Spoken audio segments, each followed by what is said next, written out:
Hello students, myself SK Riajul Midde, Assistant Professor, Department of History, your Riaz sir.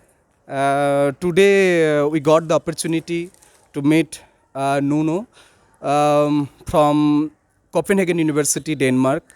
He's a specialist of art history, urbanist and historian.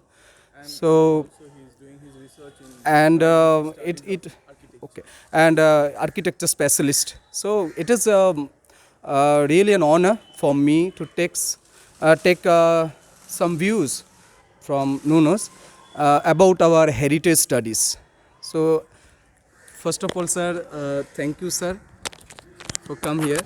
And just Thank you one, very much for the invitation to Professor Riaz yes, sir. and to Professor Dwipayan for being here making a talk yesterday.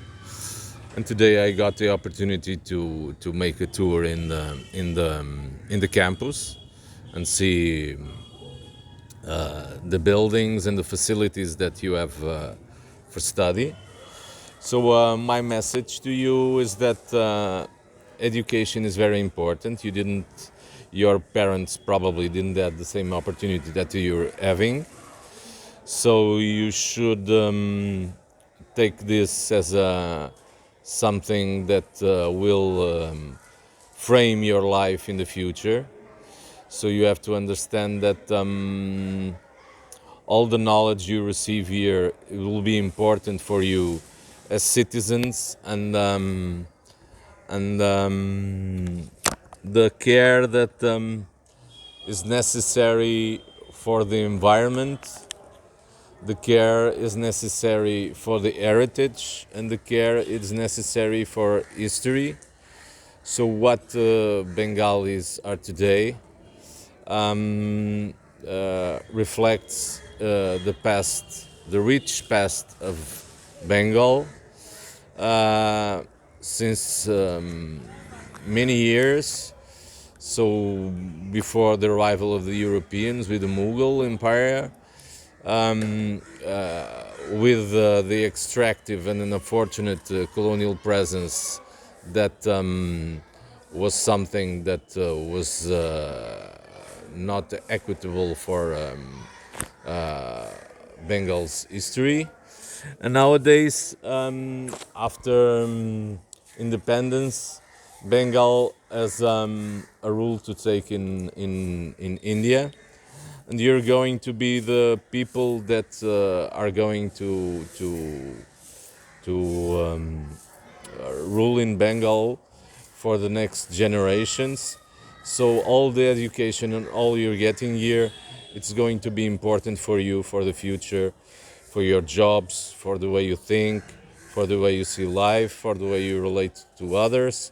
So heritage, history, it's a very important thing, and something that makes your personality more valuable and stronger in what relates you, society, the built heritage, the architecture, the urbanism, and your relation with other people. Thank you very much. And dear students, you can see it's my book and Dr. Bina Burman sir's book. No, we thought the content of this book is Songrosala Lekhagar Puratata, museum, archives, and heritage studies related. We give some huge amount of documents throughout India, which we got.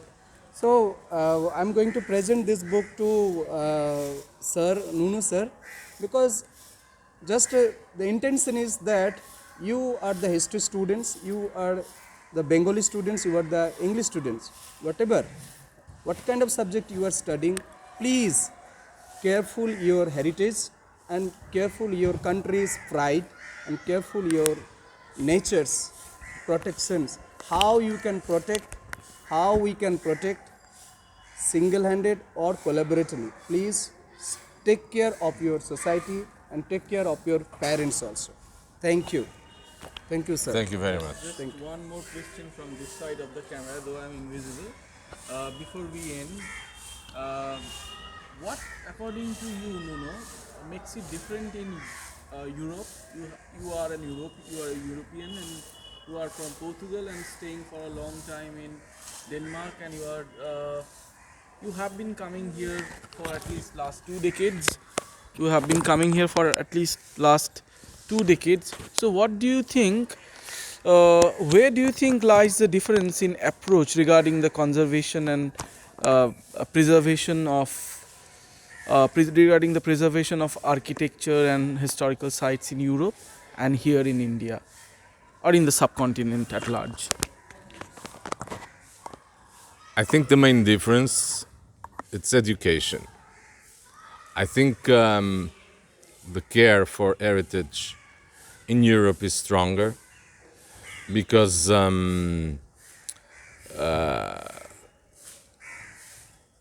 everyone has education in college. Biggest part of them went to university, so they know a lot more about life in general. They got education in many fields, and it's something that crosses several generations.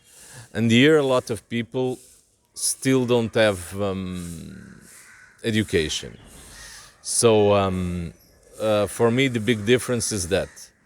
So, this generation is more educated than the previous one.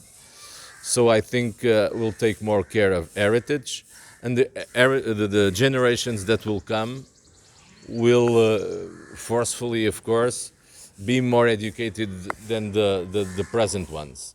So it will take a lot of time for that gap that you pointed between Europe and India to be filled. But it's a question of education, and it takes a lot of time. It takes a lot of generations. The problem, There has to be a start. yes, yes. The problem is that heritage deals with time, and time passes, and things are getting destroyed. Things are getting teared down. So there's no perception that a building should be, for example, I'm talking about architecture because it's my field.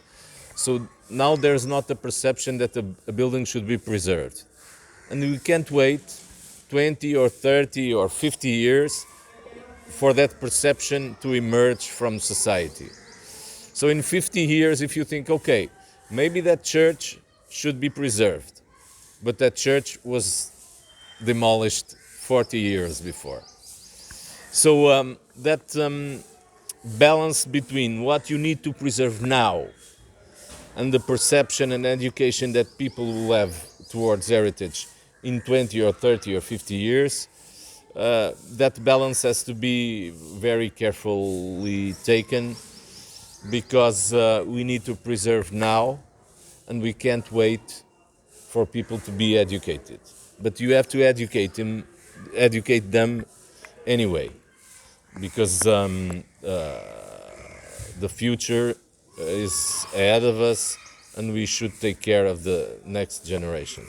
So that balance is that we have to preserve now, and now there is no culture of heritage between the general population. So the population just wants, okay, I need a house to live, I need food on the table. So that's the most important things. They don't care if heritage exists, if it is preserved or whatever. So the big difference is the difference in education, but education takes a lot of time, and heritage can't wait a lot of time. Thank you. Thank you. Thank you, students. Hopefully, you will get some knowledge from Nuno's talk. So, meet you again of our next video. Thank you for Dwipayan sir for the camera, and thank you, Nuno. Thank you, sir. Thank you. Thank you for coming here. Get you once again here. Thank you, Whenever sir. you come to Kolkata, be here. Thank you.